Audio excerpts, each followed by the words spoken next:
Hey guys, welcome to the first of a couple of lessons that I'll be doing for the new conference. I want to say symposium, but yeah. Again, we get to play some string instruments, and we need to thank Merigien Meyer for putting this all together with the lovely people. So without further ado, here's a basic lesson on, I suppose, walking double bass in the jazz genre. If you don't know what walking bass is, if you've listened to any famous or popular jazz recording from Bublé to Diana Krall, you can pick one. At some point, you would have heard someone do this.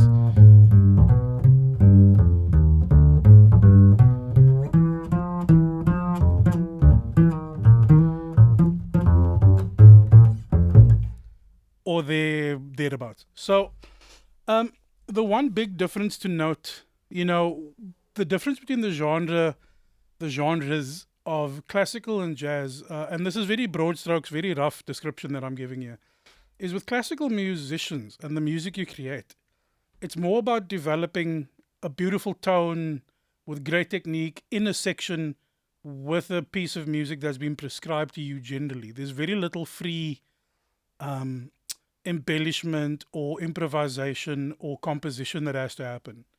Whereas with jazz, it's almost the reverse. We are given music, which is mostly a guide, because a lot of our music focuses on improvisation and musical creativity.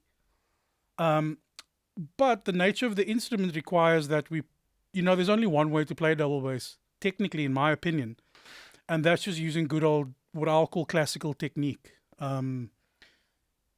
This instrument is centuries old, and it makes sense that you use existing knowledge and existing methods of teaching because it's proven to work, and there are spectacular players the world over.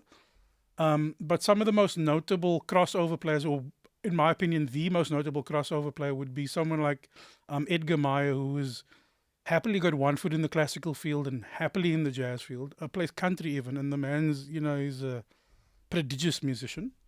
So without too much waffling, the one difference between the two genres is that, we all learn theory and harmony and all that, but with classical musicians, it's a means to an end for composition and analysis and harmony.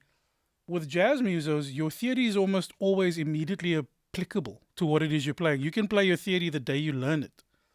And that kind of is the thinking behind walking bass lines. Like, our job is to deliver a certain chord sequence at a certain time with the correct harmony underneath. So realistically, I could play a song like Autumn Leaves that has the song chord structure C minor 7, F7, B flat major 7, E flat major 7, A half diminished, D7 flat 9, G minor 7. So that might sound like Greek to you.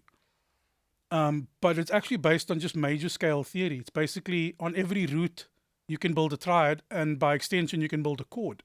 And it's got a sequence. So in any key, really, the sequence is 1 major 7, 2 minor 7, 3 minor 7, 4 major 7, 5 dominant 7, 6 minor 7, 7 would be half diminished or minor 7 flat 5, and then you're back at the tonic. And we could play that as jazz musicians. So it's not just so much we're playing the roots. So in the key of F major 7, F, A, C, E, G, B, D, F, A, C, E, G, and so on.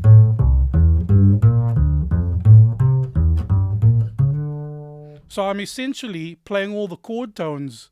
So if I made up a song like a phone number, which is quite common in jazz, where you go 1, 6, 2, 5, you're referring to the chord qualities found on chords 1, which is major 7, 6, minor 7, 2 minor 7, and 5 dominant 7.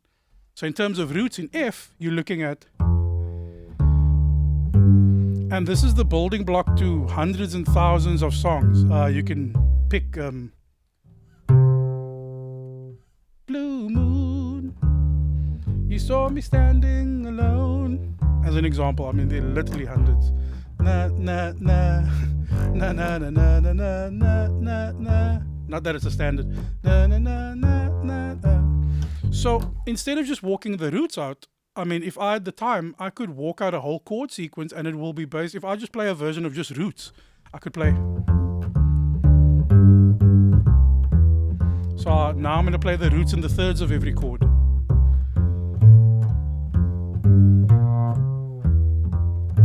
So now it sounds more like a bass line. So now I'm just going to pivot. So so I'll play them all ascending. So this is ascending. Now I'm going to pivot. Turns into more of a line. Now I'm going to add scale tones. So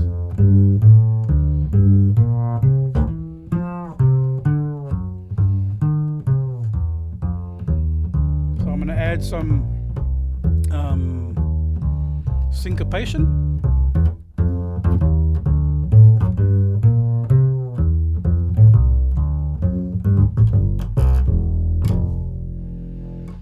And it really is theory on the fly, but it's putting that theory to practical use and in a musical setting, obviously. So this is a bit weird, obviously, because I'm not playing along to a band. But fundamentally, this is what I would be playing in any setting. So as it pertains to theory and walking, they are very much intertwined. Improvisation as well. But as far as humanly possible, the only other real difference is the technique of the pizzicato that you'd play. So I don't bow any of this. And the pizzicato is not kind of in a traditional sense where, you'd be plucking upward. Yeah, you kind of almost play through the string, I suppose. And every string will weigh differently, but you use your thumb against the fingerboard as counter pressure. So you pull downward and through almost. And just like everybody else, you also have to practice scales and fingering, and you've got to get it all right with good technique, good tone. Yeah, and that is just a quick little lesson on walking bass lines.